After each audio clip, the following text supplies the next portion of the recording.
Welcome to the Winged Wheel Podcast, the number one source for news, analysis, and discussion on the Detroit Red Wings, the NHL, and all things hockey. Here are your hosts, Ryan Hanna, Brad Crisco, and Evan Lopsinger.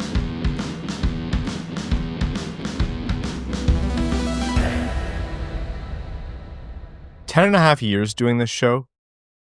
I think we're past 850 episodes. If I remember correctly, we're near on 900 at some point in the next, half year or so. We should know in general when we talk about something what the reception will be or how into it people will be.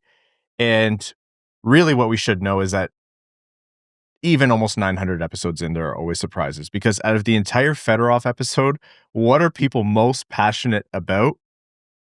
Our silly discussion at the end of the show, it was like 11:30 at night, and I just threw out there, who could wear the white skates? And let me tell you, we didn't bring our best, folks. Lot of good options in the comments. And a couple we definitely should have got. The ones we did throw out there, nobody really seemed to disagree with, I will say. We did get killed for forgetting two guys specifically. Was that Nylander and Carlson? Yeah. Ovechkin was another one that was Ovi thrown was out. up there. The Nylander one I'd argue against a little bit. He absolutely has the flair and like the style to do it.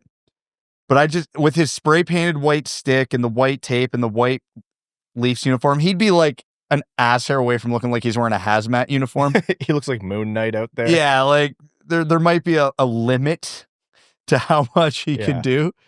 But I in our defense, it was 11:30 at night, and it's not like we had a roster of NHL players in front of us, and it's not like we were at all prepared for that question. It was just like, huh. Yeah, I didn't prime it at all. I just threw it out there. And it's so funny because whenever we do, especially emergency shows, like less prep, like you're just going on what you're going on, you didn't budget time in your day to record, so everyone's just coming to the table. Whenever I publish those, I'm not like nervous, but I'm always like, man, I hope we did a good show for people, and I hope they enjoyed what we put out, and even if it was a little less structured and off the cuff.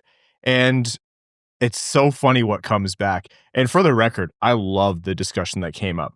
But if you ask me what discussion would invoke the most, fan engagement and follow-up discussion and arguments and people just yelling at us, which is always a good thing, the white skates thing probably would have been like bottom 3 on the list out of everything else we talked about in the Fedorov episode. I would have put it higher. That is a topic I'm passionate about. and you're the one who didn't say Nylander. So anyways, you're like all I right. said, hazmat suit. Like, I don't know if he'd be a guy. He would do it. I just don't know if he should.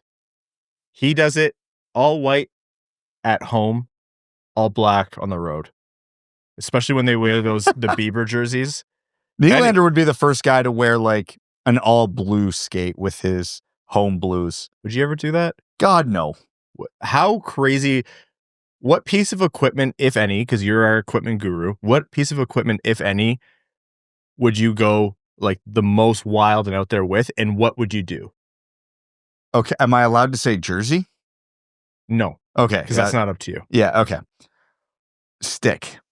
Yeah, what would you like? So there's one, I don't have enough courage to use it, but there was a stick Bauer dropped last year.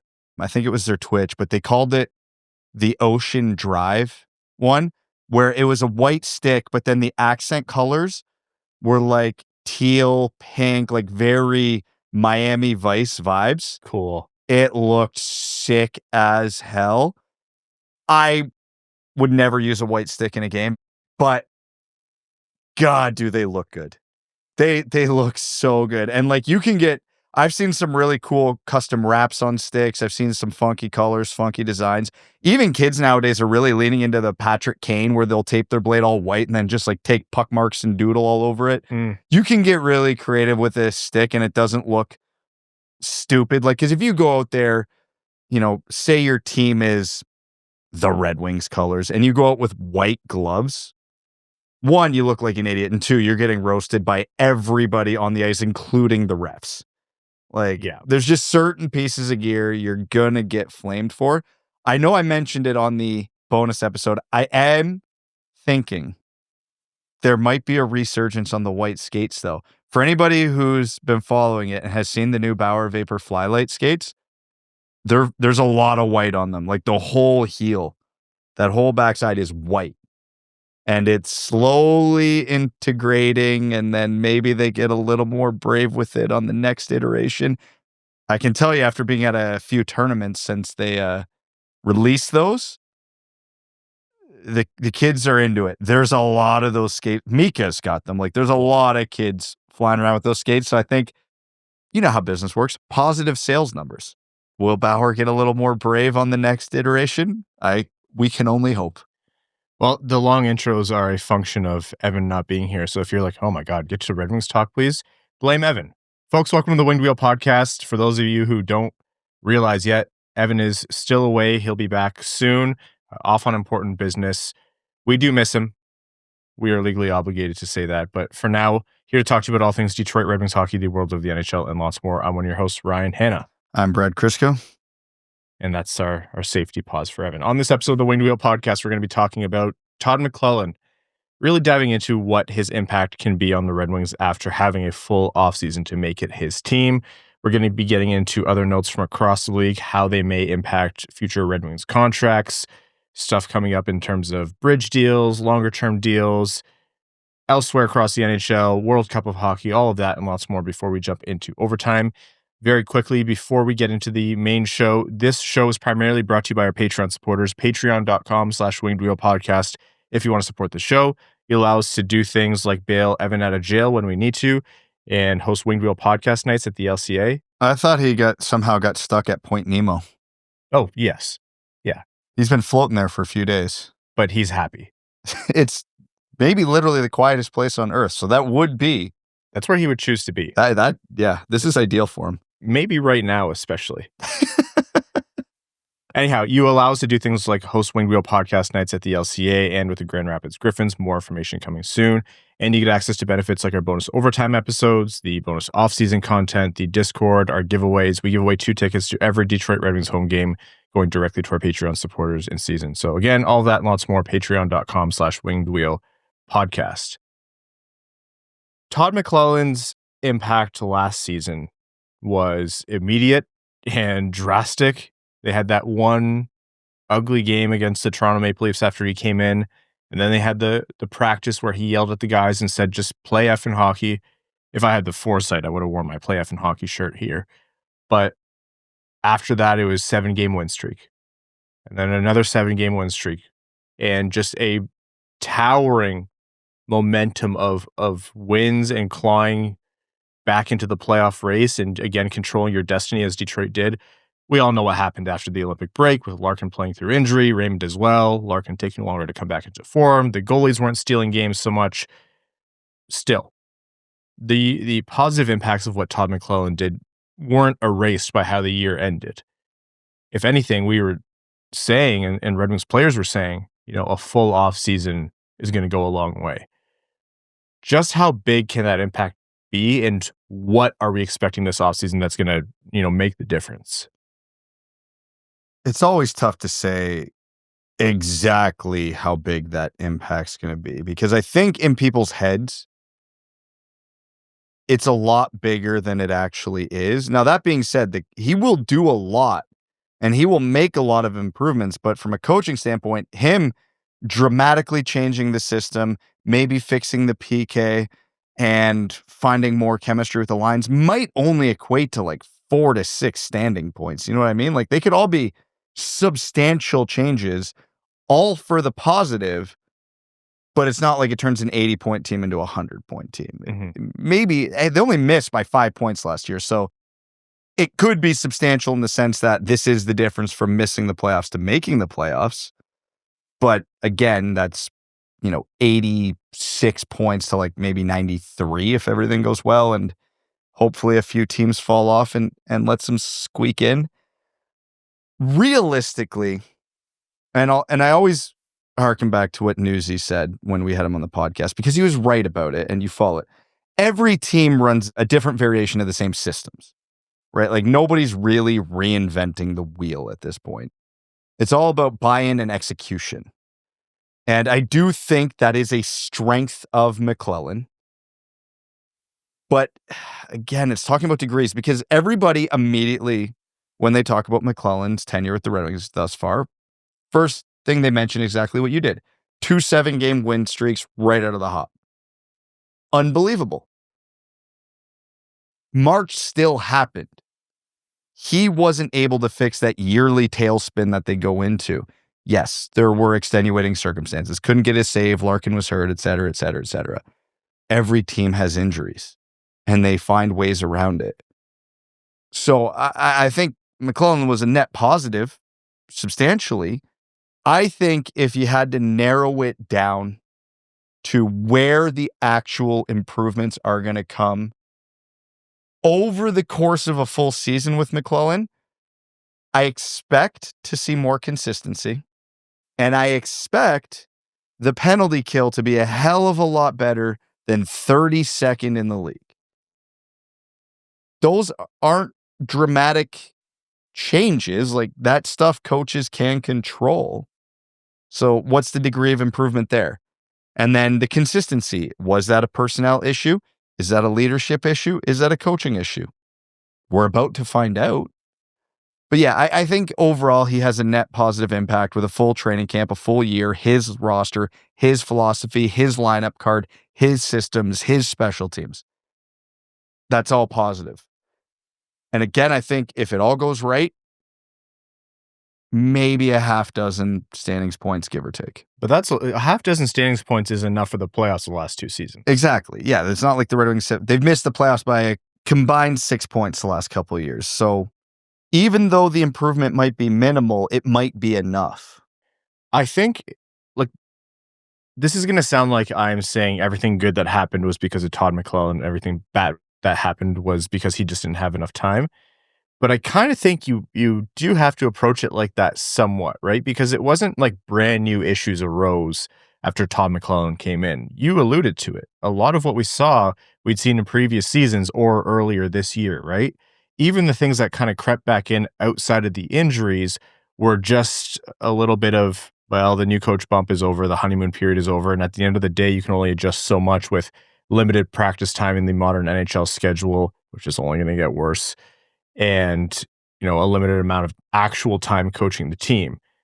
It's almost like regressing to the mean in terms of bad habits, right? Like, it takes quite a bit to break apart and rebuild the structure of your entire team. So, I look at that, call it a mentality breakdown where the team just got down in the dumps. And whether you attribute that to the team or whether you attribute that to, not doing much at the trade deadline or somewhere in the middle, that's something that we'd seen in previous seasons, and McLellan wouldn't have faced that yet. Larkin and Raymond playing hurt, that, like, McLellan's not responsible for that. And it also shows something that he's not responsible for in terms of the roster construction. This roster is extremely fragile. Not saying the players get injured easily. I mean, fragile as in one guy goes down and the reverberations throughout the lineup are massive.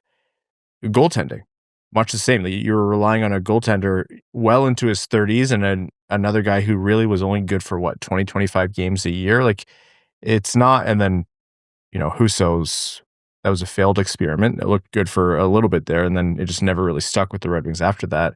Like, at the end of the day, the problems for the Red Wings were foundational. Some of those things maybe you're hoping could be corrected by Todd McLellan this offseason, which is what we're talking about now. And, they added John Gibson, and they didn't redo the entire formula of the defense, but they tinkered around. You might be able to find something.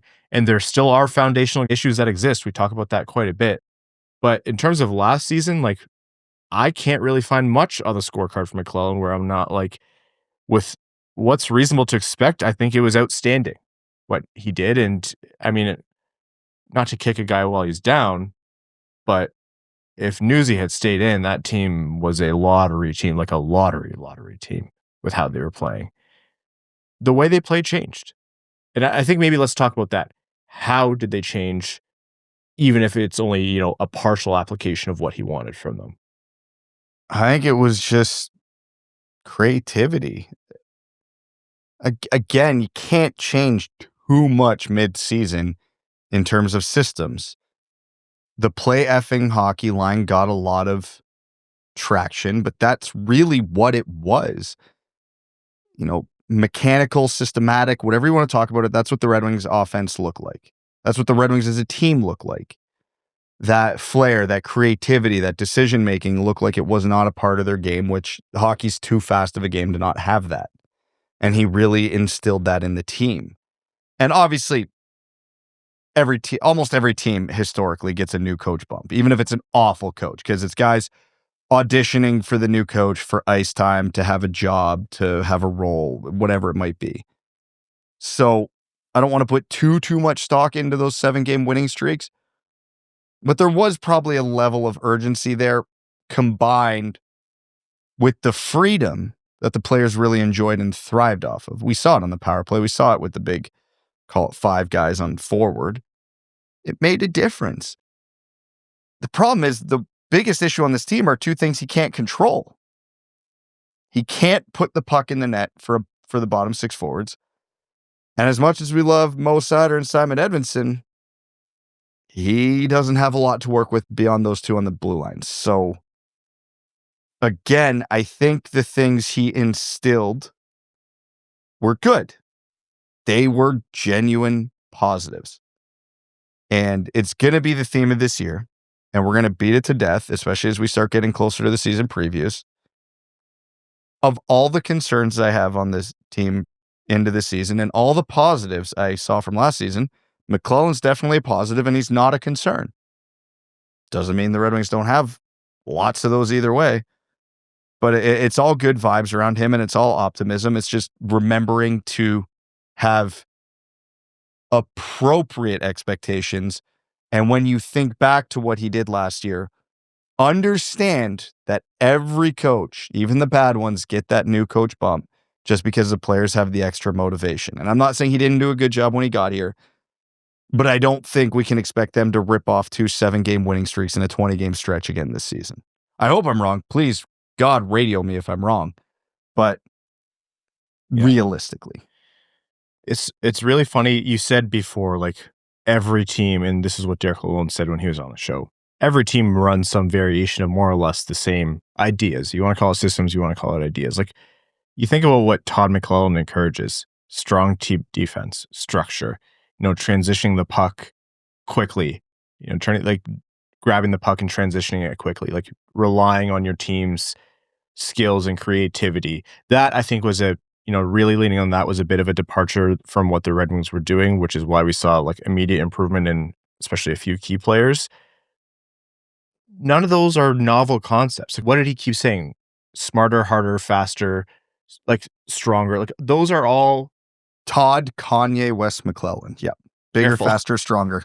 Like, they're foundational, like fundamental concepts of hockey. Every coach in the NHL is going to want those things and say they want those things. But yeah, I mean, maybe some of it is just he's a veteran NHL head coach. He commands the respect of the room. He's been around the block and, he's able to kind of extract that execution, because it's not like the Red Wings were the Red Wings of the lowest lows of the rebuild. They had a lot of talent on that team, and they had a lot of guys who were able to do more and just weren't at the time.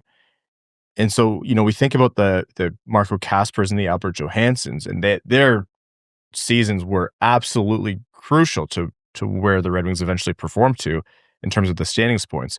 But the turnarounds in Andrew Kopp before he got injured.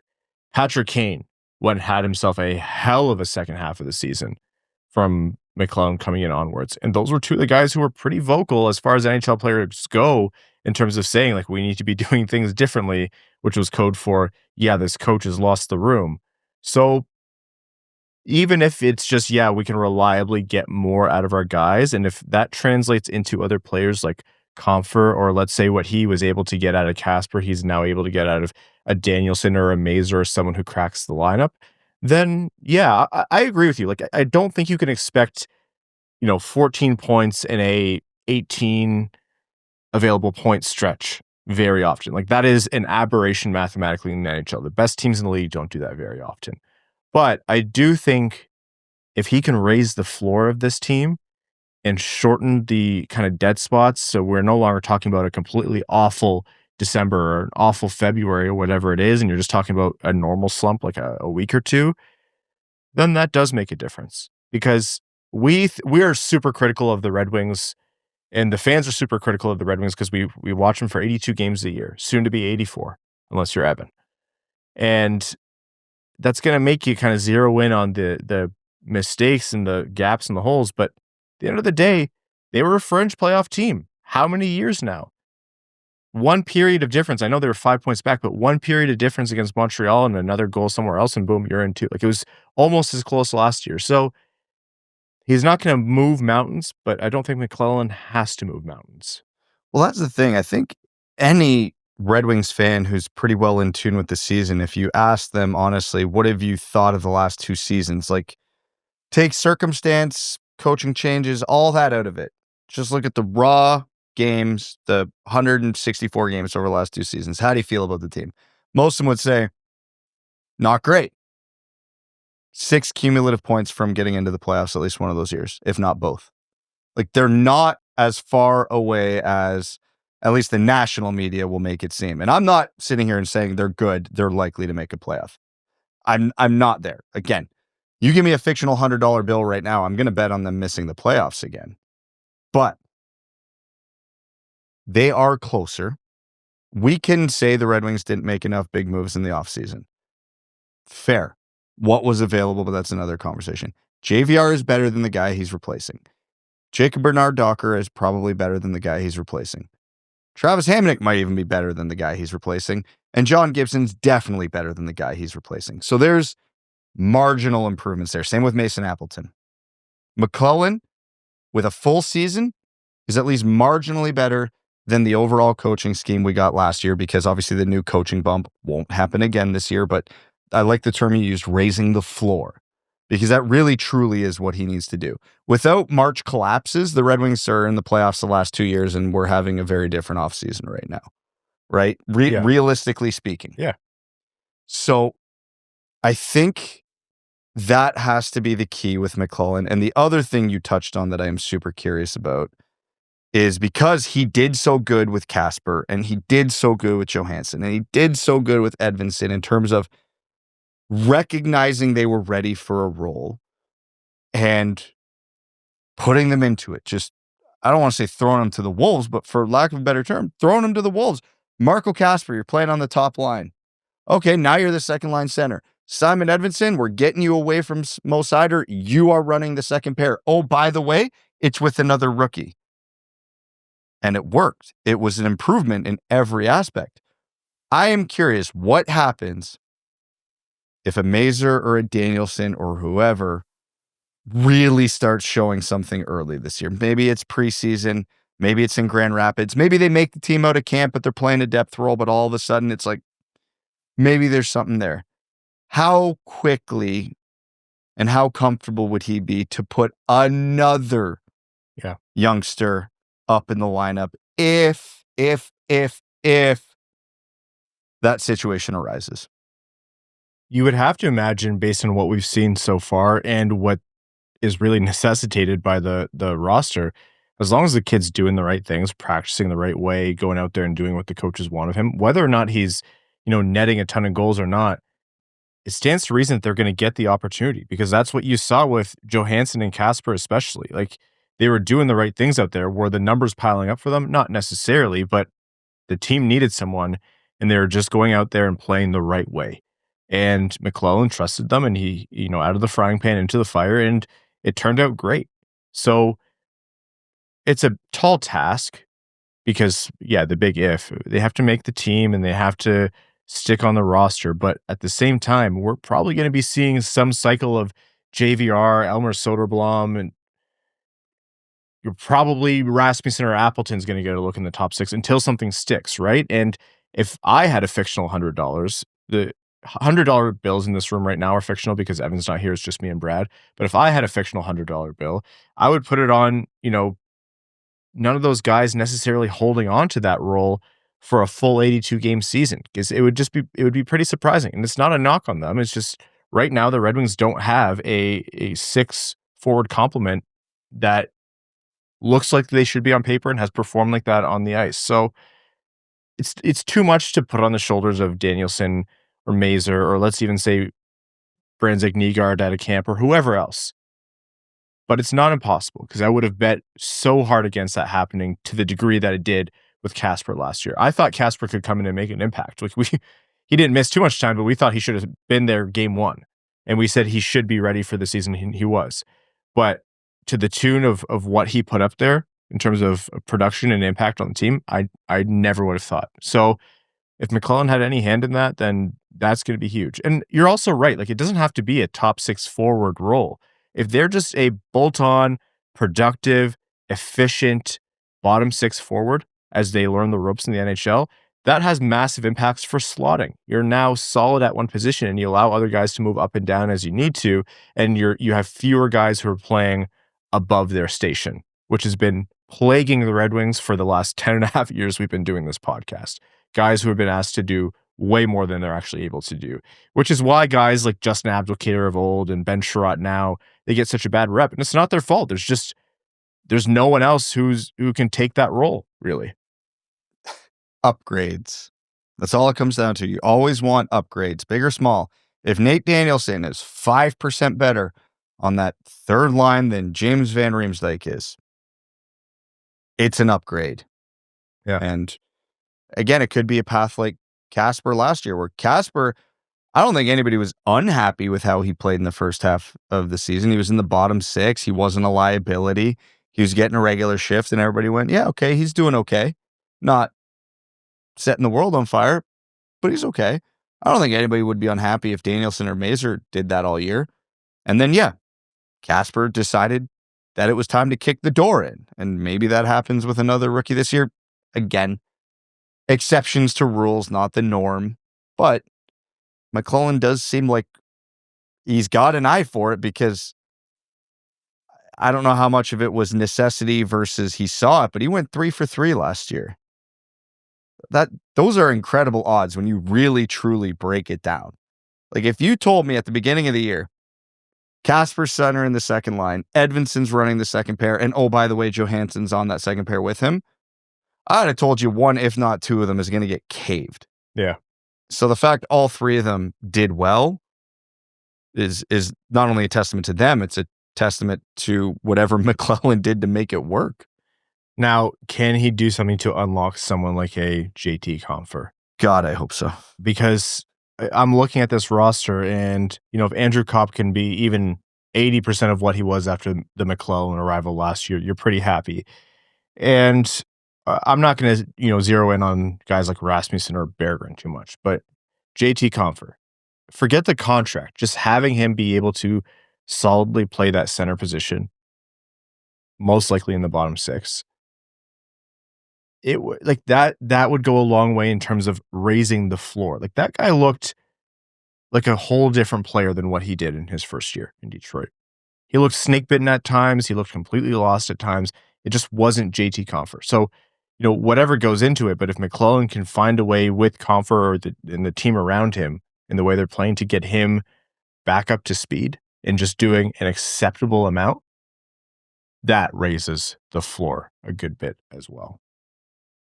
We're asking a lot, and it's a lot of what ifs and hypotheticals, which is the offseason we would have told you we were going to have after a very quiet free agency and trade period. But the path there is genuine. It's not wide and it's not well paved, but it is real. Like, this isn't false hope. If the Red Wings are to be good, these are the kinds of things that you have to try to hope for, with McLellan driving a lot of them, barring Yzerman making a big deal. Yeah, if you can get 7 guys to be 1 standings point better, that's pretty much the path they have to take if they want to make the playoffs realistically. Because, like, as much as we think Kasper and Raymond and Seider and Edvinsson and all these guys can take another step, like, they're so good, they're not at the point where all of a sudden Lucas Raymond's popping off for 120 points, Simon Edvinsson's in the Norris conversation, and Albert Johansson is the quietest 40-point scorer in the year. Like, you're not seeing those kind of leaps. So you need to get that boost from elsewhere in the lineup, because again, all those guys I mentioned getting 5 more points this year is, again, realistically 3 to 5 standing points. It's not as much as you would think. So where is that coming from? And it has to be the underachieving vets in the lineup, because I know we beat it to death. There's so damn many of them. Like, Kopp was a great story last year for his resurgence. As far as that over 30 crowd in Detroit goes, there weren't many other great stories like him last year. And that kind of needs to happen for the Red Wings to be competitive. Now, if John Gibson wants to give Detroit 50 games at league average goaltending, that would probably do it in and of itself. Yeah. Like, that would be amazing and probably the biggest difference maker. I mean, obviously, it's the highest leverage position on the ice, and that's a position that's sunk Detroit a lot of times. So Gibson could go out there and make all of this a moot point because he does it on his own. Anyhow, Todd McLellan, full offseason. The players are excited for it. They've talked about it, and we're going to see how different the Red Wings look next season compared to this. And you know what? Not a lot of roster turnover, so it's going to be really easy to measure as well, you know, how much has actually changed, because it's largely his hand, if anything does. We're going to take a quick break, and when we're back, more on the Winged Wheel podcast. First, a word from our sponsors. 3 main ingredients go into our early morning offseason episodes: sarcasm, a healthy dose of blind optimism for a deep playoff run next season, and really good coffee. And that's where we have to give a shout out to Coffee Cult. We started drinking it after one too many late night editing sessions, and it honestly ruined other coffee for us. You can actually taste the difference, seriously. They use specialty grade Arabica beans, work directly with farmers, and they roast everything after you order. So you're not getting stale beans that have been sitting around. It's roasted fresh, and it shows. The dark roast, which is Evan's personal favorite, is smooth, full-bodied, and has notes of caramel and chocolate without that burnt aftertaste. The Sumatra is awesome and my go-to, really rich, deeper flavor with a bit of that brown sugar note to it. And they've got tons of single origin options for you as well. Colombia, Brazil, Kenya, you name it. Starting August 11th, they're running a back-to-school sale, so all of the Coffee Cult apparel is 50% off, no code necessary, and you can get 15% off any coffee with the code WWP, plus free US shipping if you spend over $49. Check them out at coffeecult.com. That's KOFFEEKULT.com. Use code WWP, get the discount, grab some cool apparel, and enjoy better coffee. Coffee Cult, spelled with a K. Back to school season is just around the corner, which means busy mornings, packed schedules, and way less time to think about what's for dinner. Instead of hitting the drive-thru, do what we've been doing and use Tempo, the convenient fix for quick, fresh, and actually good meals. With over 20 different options updated weekly, Tempo keeps you fueled and focused, all in less time than it takes to find your kid's backpack or to watch a lead disappear in a third-period meltdown. And these aren't bland microwave meals. We just tried the chicken cordon bleu and the filet mignon with twice-baked mashed potatoes. Both tasted like something we'd order at a restaurant, but they were on the table in just 3 minutes. Every meal is single-serve, portioned properly, and made with real ingredients you can pronounce. No mystery meat, no guilt, just food that fits into your life, whether you're at the rink, at work, or recording an episode. For a limited time, Tempo is offering our listeners 60% off your first box. Go to tempomeals.com/wingedwheel. That's tempomeals.com/wingedwheel for 60% off your first box. tempomeals.com/wingedwheel. Rules and restrictions may apply. Welcome back. Olympic storylines are going to be big with the Red Wings this year because obviously there's going to be a lot of key names invited at a Hockeytown. But starting with Team USA, unsurprisingly, Dylan Larkin and Patrick Kane were invited to the U.S. Men's Olympic Orientation Camp, which means they're one of the 44 or so players who are going to most likely get a look at the final roster. The way they announce the Olympic roster still drives me nuts with that stupid, first whatever guys, 4 or 5 guys that they do. It's like around the time of the playoffs. It's like, it's to drum up excitement. No one cares. No one even remembers. No one cares. Anyhow, Larkin invited, unsurprisingly. He was one of the most impactful Americans on the Four Nations roster. And Patrick Kane, I thought, was notable, and we'll get into that for a second.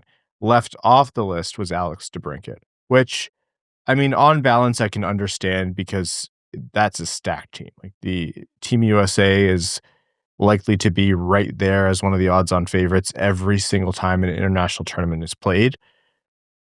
They did struggle to score a bit during the Four Nations. Like, they needed goals at key moments, and so I wondered if DeBrincat would get a look, especially with him looking like a hot stick last year, scoring 40 goals on a team that didn't score a lot at all. He has the chemistry with Kane. I don't know that he was going to make the final roster. That's a tough roster to crack, but wouldn't have hurt them to have had him there. So I think Cat got snubbed a little bit, in my biased opinion. Yeah. And with all due respect to Patrick Kane, if at this moment in time I was a GM of the USA team and I had to pick one of those two to be on the roster, I'm probably going to DeBrincat over Kane. Obviously, we're splitting hairs. They're both great players. But 39 goals is a lot, especially for a team that historically hasn't always lit up the score sheets at the major international events, although if you narrow it down to recent times, extremely small sample size. And that was with a lot of questionable roster decisions down the lineup for the Four Nations. So, like, I don't think either of them gets on the team. I would have taken DeBrincat over Kane, in a photo finish, but so yeah, maybe they're bringing Patrick Kane down to be that, or thinking about bringing him down to be that 13th forward, that veteran leader, that legend who's seen everything in the game of hockey to help the team along. Because he definitely gets the advantage there over DeBrincat if that's what they're thinking. And if the team's struggling to score or the power play's stale, they throw him in on the fourth line and then he just plays 2 minutes of every power play. Sure. Realistically, what this is he's Patrick Kane. They invited him out of respect because he's Patrick Kane. Yeah. You're not going to not invite Patrick Kane, American legend Patrick Kane, especially when you're bringing that many players down. Yeah, you can't have Shane Pinto and Connor Garland and not Patrick Kane there, especially knowing... To be fair, you can't have Shane Pinto and Connor Garland and not Alex DeBrincat, but I digress. Yeah, really. And the Kane wants to make this team. This is important to him. I think he would have wanted, obviously, to make the Four Nations team. Yes, these Olympics are going to be played on NHL-sized ice, even though it's overseas. But at the same time, the Four Nations was under NHL rules. Olympics are under IIHF rules. And if you remember at all anything like, big hits or suspensions and things like that, IIHF rules are a lot stricter. Some might use the word soft, depending on the hit that you're looking at. It's not going to be an easy tournament. It's not going to go slow. Canada and the States aren't going to take it, gentle on each other, to put it lightly. But it's not going to be the kind of breakneck, top thrill, dragster tournament that Four Nations was. Because I just thought that the NHL rules allowed for a lot more of that, the physicality, the big hits, the fights, the hyping you up, get everything going at 120 right off the puck drop. You're going to see a lot of that in a lot of ways at the Olympics, but the whole tournament is going to be longer. You're going to have more games against, lower end teams. It's not just the top four teams or four of the top teams in the world. You're going to have to stretch it out and you're going to have opportunities to slow it down. And like you said, if the States are worried about scoring and, their special teams or just the veteran leadership in the room, then that's the avenue for Patrick Kane to potentially make it. He'll need to come out and start the year hot, though. Like, he's going to have to force their hand because, if people are mocking up rosters, he's not on, 90+% of them. But if he comes out and plays like he did for, the McLellan era onwards last season at the start of this upcoming season, I think he has a decent shot to be that, 13th forward guy, maybe not dressing every game, but coming in for key power play moments or when scoring needs a boost or just to be the veteran leader in the room. And there is a agree or not, a legendary or respect aspect to it, like the greatest American-born player of all time. This is his last opportunity. I wonder if they do that or bring that into consideration at all. They could. I'm just trying to think back to the Four Nations, and obviously I don't have the American roster memorized, but there's going to be guys who definitely will not be back on that roster, Brock Nelson and Chris Kreider. Then I'm trying to think, okay, who is left off that is almost certainly going to replace those? Tage Thompson comes to mind. If Jason Robertson has a good year, Cole Caulfield wasn't on the team.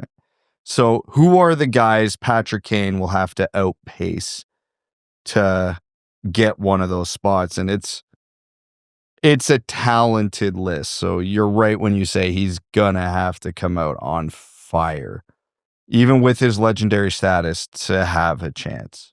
Great news for the Red Wings. Hey, this team will take any motivation they can get. A motivated Patrick Kane would go a long way to a hot start and making sure that they're still, come Thanksgiving in the picture and come Christmas time in the picture. And it doesn't hurt that if they have all this motivation at the beginning of the season, when the Red Wings have arguably their toughest stretch of the season, yes, in terms of opponents, any reason to not let this thing go off the rails in the first month, I'll give Dylan Larkin a performance bonus. Like we'll front you all your money for this year on Halloween. Just please keep us alive. It's a long shot, but I think it'd be cool to see. And I've seen crazier things roster-wise. I feel so bad leaning on this because I love the player. I do. From the time he was a prospect, like we talked about it in prospect profiles that year, we wish the Red Wings would have drafted Lane Hutson. Just because he's small, we knew he was talented. Watching the incredulous response from Habs fans when Hutson wasn't even invited has been a little funny. I'm kind of surprised he wasn't invited. There's no shot he was going to make the roster. He can't play defense. Again, he never had a chance to make the team, but it's who was invited over him. Again, I understand DeBrincat's never making this team, but Connor Garland and Shane Pinto, really? But then you look at who or what is a Jackson Lacombe. Sneakiest 40 Everybody listening right now, without looking it up, what team does he play for in the NHL? Like, I could tell you Anaheim. That's as far as I can go on my Jackson Lacombe deep dive. For maybe the first time in my life, I'm with the Habs fans on this one. Like, how is he there and Lane Hutson is not? Do you know? I know Evan would crucify me for agreeing with the French right now, but like, it's ridiculous. And again, all with the understanding, Lane Hutson did not have a snowball's chance in hell at making this team. But still. Jackson Lacombe was a 43-point defenseman. He's very, very good. He's not Lane Hutson. No. Okay, Lane Hutson, though, in the Olympics, like, does Team USA struggle on defense? Absolutely not. Roster-wise, they have, like, looking at their defensive lineup last year, I'm like, who's going to crack this lineup? Like, this is absolutely unbelievable. So you can't add a highly talented, creative forward who's playing defense. It's how I always criticize, purely offensive defensemen. Say what you want. Erik Karlsson was great at the Four Nations. Erik Karlsson was great. But, Lane Hutson would have to go up against the best defenders in the world. So his creativity is stunted because of that. And his offensive ability will be stunted because of that. And then he's going to be going against the best offensive talent in the world. He gets exposed by the Detroit Red Wings.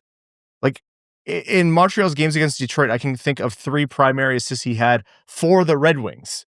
Oh, yeah. No chance of making the team. No, he would be god-awful out there. Yeah, but he should have been invited, I think. He should have been invited. Like, for if you're inviting Jackson Lacombe.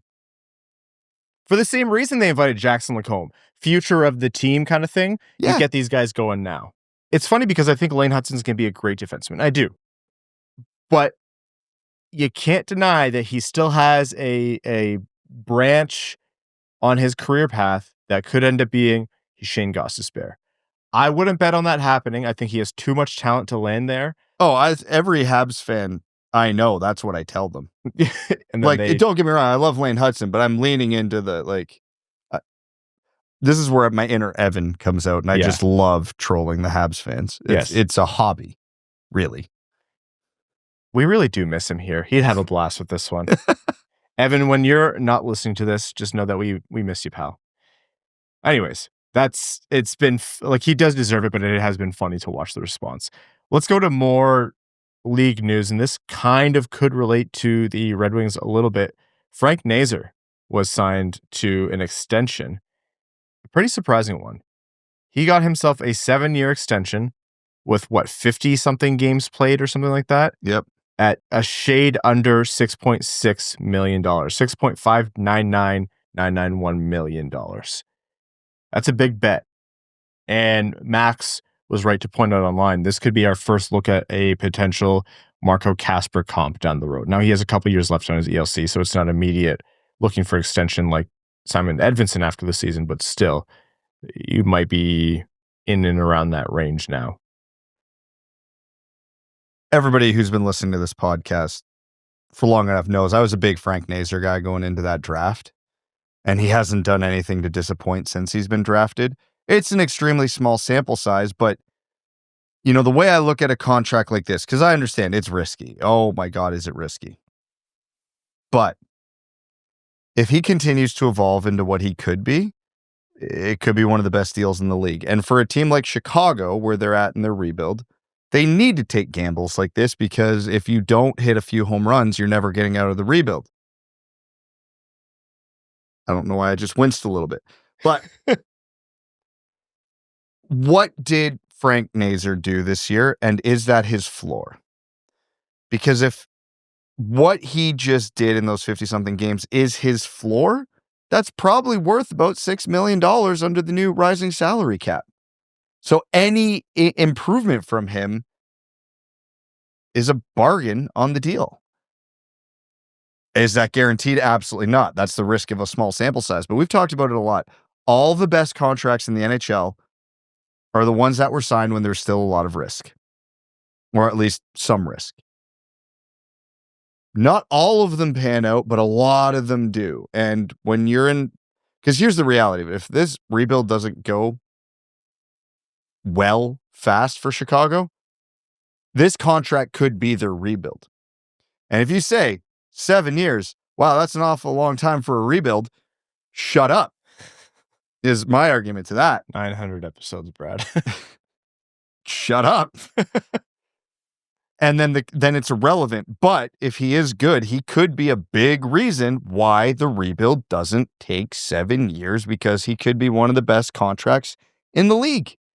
And I love gambles like this from teams in position like that, because you have to. We talk about it. The Red Wings have never got any lottery luck.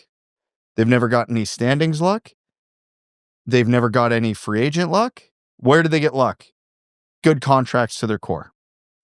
Okay, well, Chicago's got the lottery luck, and now they're starting to figure out what the core is and get them locked up. Again, Frank Nazar could be glorified Jonathan Berggren for all we know.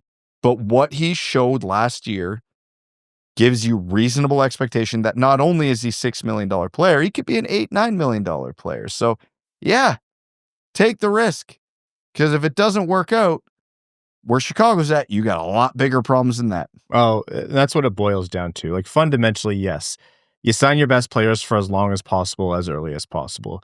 And the only thing that's stopping teams from doing that more often is now players have a lot more, no pun intended, agency, and they're exercising a lot more of their leverage, because they're like, yeah, I don't have UFA rights, but I know you need me. So I'm telling you, in this negotiation, I am not going to sign for 7 or 8 years, and I want 3 years. I want 4 years.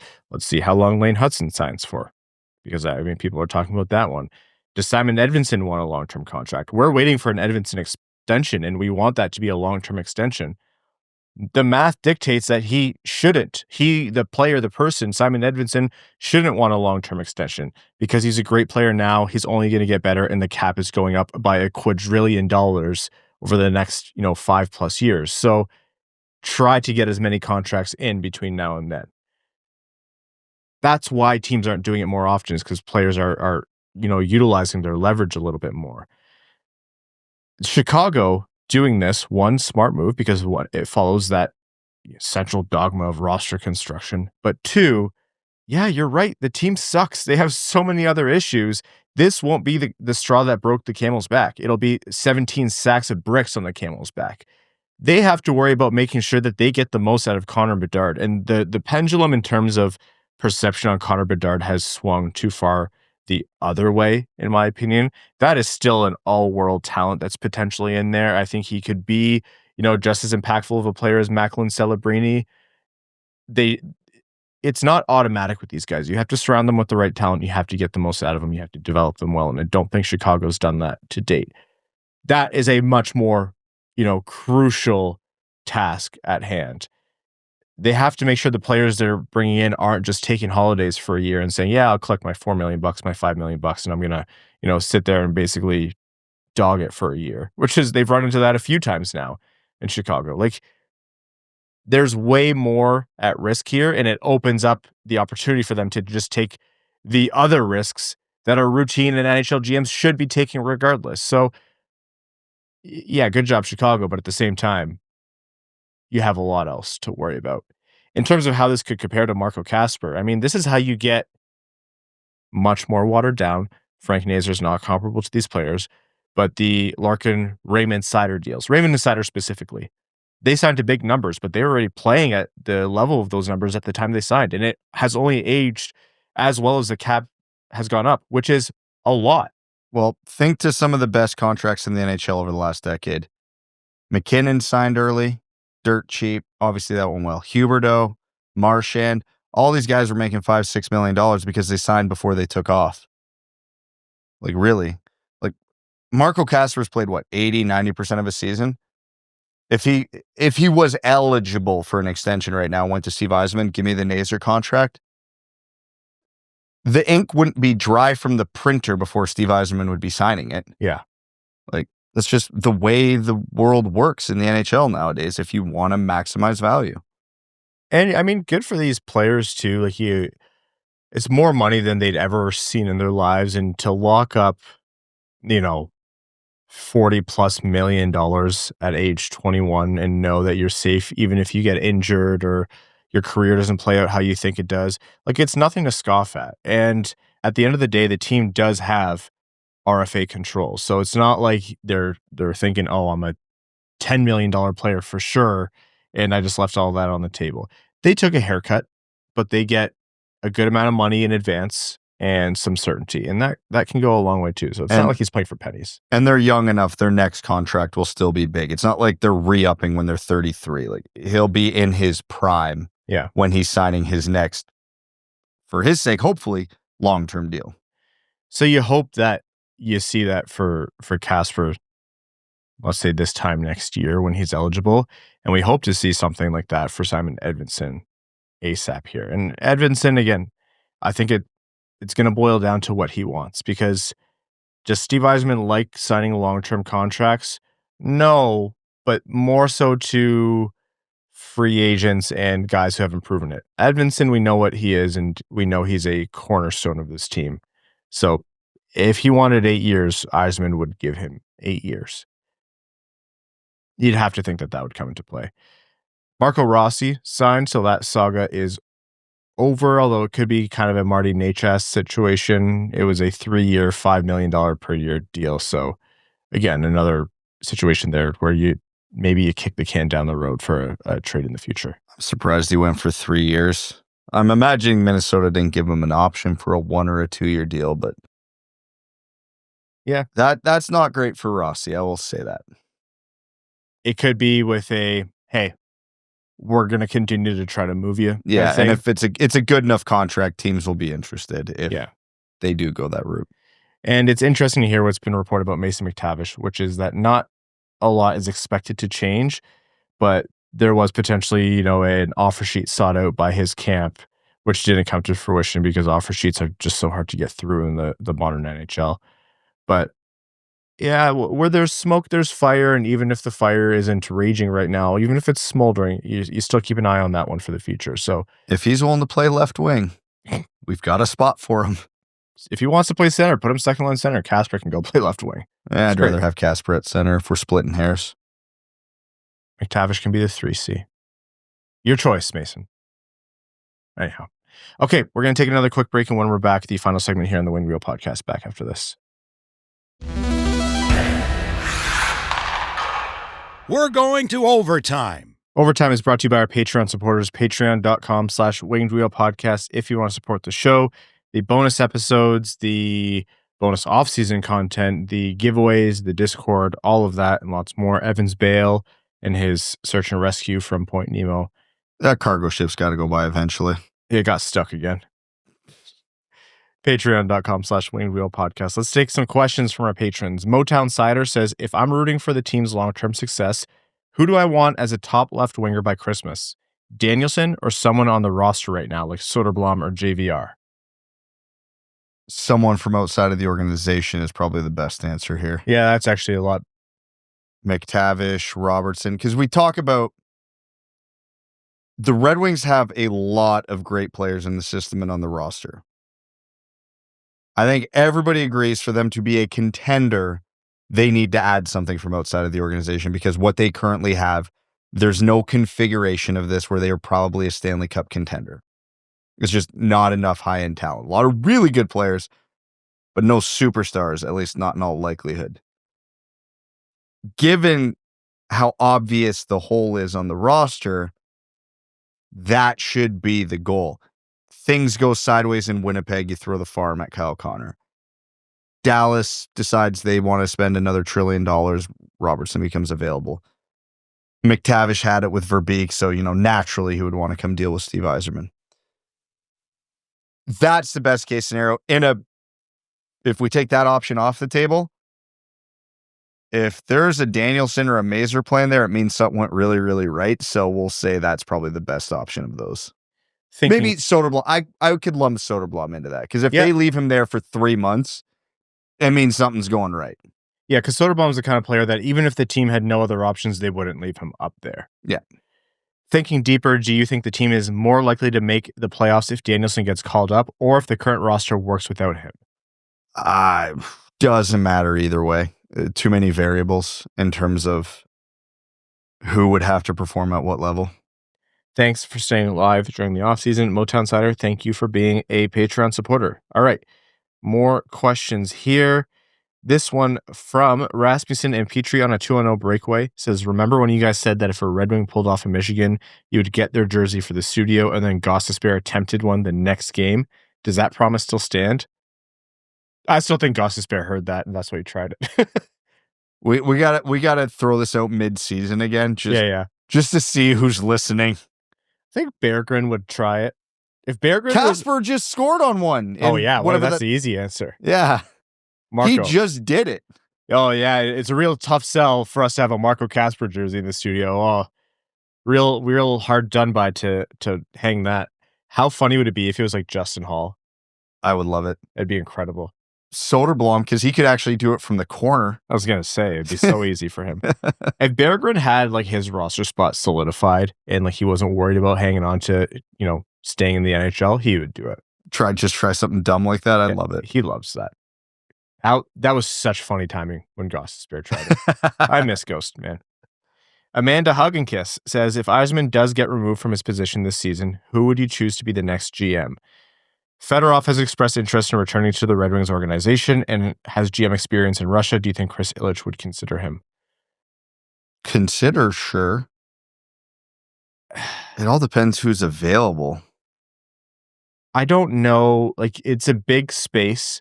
It's a big open space, and things would have to get very bad for Yzerman to be removed. If Yzerman leaves of his own accord, that's a different thing. If Yzerman were to be removed, then you'd have to have a GM, almost like what Pittsburgh did with Kyle Dubas, where it's like, you're going to be here for a long time. I don't know. Who's the best GM in the NHL right now? That's what maybe who's go poach Florida's GM? Like, I don't know. Go poach Sonny Meta from Florida. Like, honestly, I don't know. That's it gets a lot more wide open. Like, the coaching conversation's more wide open than players, and the GM and AGMs, that is a much, much bigger question. So, yeah, you look at the teams who are really successful, and you just try to steal from them, essentially. Andreas Strom says, when you guys talk about MBN, one thing that you seem to miss in my mind was that he was a rookie in the SHL last season. His numbers weren't impressive in the start, but as he caught on, he grew and finished as one of Skellefteå's most important players. I think that speaks volumes about his character. It's a good point. It is a good point. There's just a couple pieces of context because I've seen MBN compared to a million different rookies who have played in the SHL over the last 10, 15 years who had varying degrees of success, like Elias Pettersson, Lucas Raymond, et cetera, et cetera. MBN's a late birthday. So this wasn't a true, 17-year-old season in the SHL. Like a lot of that was even going into his draft, like a lot of the guys he was compared to in the draft. So for a lot of those guys that he was compared to, this would have been, in theory, his draft +2, to which a lot of those comparisons were already in the NHL. So while the point stands and is true, it's still relevant to temper expectations, because in terms of production to age to level, he doesn't compare favorably to the stars. But in that next tier of guys who aren't Nylander, Lucas, he compares very favorably. So as long as that is kept in the back of your mind, then yeah, it's absolutely valid points. And we saw how important he was in the playoffs, and I know we've touched about that and how much his team trusted him in the playoffs. So it was good to see him grow as the year went on. But it also was essentially his 18, 19-year-old season, which is some context that needs to be remembered. Yeah, and to me, I think about it like, you have to acknowledge, like you said, Brad, how his year went. But I also don't think how he finished his year, both in the SHL and in international play and beyond, can be discounted. I think that was real. I don't think that was a flash in the pan. I think that was a culmination of how he did progress. There's a certain kind of difficulty that comes when you make the jump into the SHL. Even if you've been in the system over in Sweden, the SHL is one of the best leagues in the world, and you're playing against men. And yes, late birthday, I agree with you. And the other guys did it, so that's how you find your comparables. But it's tough, and I think you use those kind of conditions to inform on the opinion, but not to solidify your opinion. So, myself or Brad, we're not saying that he can't jump into the next tier guys or even drop below, but that's just the kind of guiding measure we use throughout the season. But how he finished was the most important part, and he nailed that, which is why we have confidence in him as a prospect. Because if he didn't finish that way, that'd be a big question this offseason of what's he going to do in Grand Rapids? And is this going to be the first round pick to really fizzle out? But by all rights, he's heavily on track and could make some noise even as early as this preseason.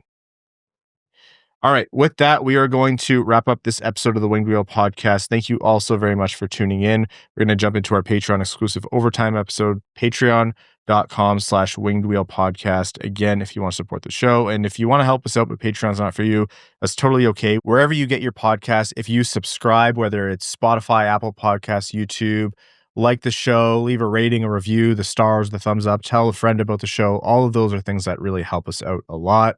To all of our sponsors, thank you so very much. And to our name level supporters on Patreon, we could not do this without you. Arjun Shankar, Yves Bartels on behalf of the Sir Garon Foundation, Akefer, THL Champ, Samuel Soderholm, Icon, Glenn Brabham, below average ball hockey goalie, Rain Dano, Alexander Hansen, Sea Lion, Darb EQ. Welcome to the name level supporters. Thank you so much for your support. Matthew M. Rice, Adam Rose, Adam Suiza, Admiral Matt S. of the Cheesebag Navy, Alex Toger, Andy, hardcore new name level supporter. Thank you so very much. Anna Sleeman, Asher Killian, August, Beer League legend, Best James Bond, Bingo Bango, Brian Munn, new name level supporter. Thank you so much, Brian, for your support. Welcome to the Dub Dub Club. Butts, Carlton, Carl, Brutina Nanaluski, CB55, Chris Black, Citizen High Five, Clip Clop Nanny, Connor Scovey, Craig Kibble, Derek Enstam, DJ Denton, Eric Hill, finally, Sergei retired off, Give Blood Fight Probert, Grand Rapids Girly, Griffin God Creatives, Hockeytown Matt, Hassam Al Qassem, Jake Gollum, Jacob Turner, Jeff Pridemore. Now I have to learn how to click on a Macintosh. John Ingalls, Jonathan Miller, Kalen Wood, Kip Tira Jr., Mark Hernandez, Marty, Matt McKay, Mr. Kuzi, Haji713, RA, Recreating Evan in the Aggregate, Roy Donk, Sam Bankson, Slim Smitty Cards, Stephen Ortlieb, That's What I Appreciate About You, William, Wings Fan Chicago, Iser Playing Stand, Aaron Hutson, General Andy Bohan of the Cheesebag Army, 91 to the Rafters, AA Ron, All Motor No Hands, Angie, Ann Stanislavski, Antonio Gracias, Bellingham Acid Balls, Bex, Big Cheese, Brad Simmons, Carl Thames, C.E. Hayes, Commander Ben Baird of the Cheesebag Space Force, Connor Layton and Corey Prida, Darren Fick, Drop the Puck, Dylan Larkin Trade Sacrifice, Eric Nance, Evan Beckner, Evans Brown, Pomeranian, Falkness, Frank Stanley, Gene Sullivan, Grepsky, Griffey Boy, Jacob Marsh, James Pridemore, Johnny Page, Jeremiah Dobo, Jim, JM Rhapsody, Josh Yelchin, Kevin McCracken, Quaz, Linda Hull, Lonnie Zone, Lucas Raymond, Matt Keeler, Mike Asher, Monica Lewin Skibbity. Oh, I'm sorry, I thought this was America. Oh, Ophelia, As Good As It Gets, Peter Swanson, Return of the Jambo, Rosie Posey, Roy Mudbutt, Steven, That Other Guy, The Hodag, The Hat 123, Trent Thorough, our good friend Wings fan in St. Louis, Scott, Uper Nadian, and your second favorite patron. Thank you all so very much. Off to go retrieve Evan. Thanks for tuning in to the Winged Wheel Podcast.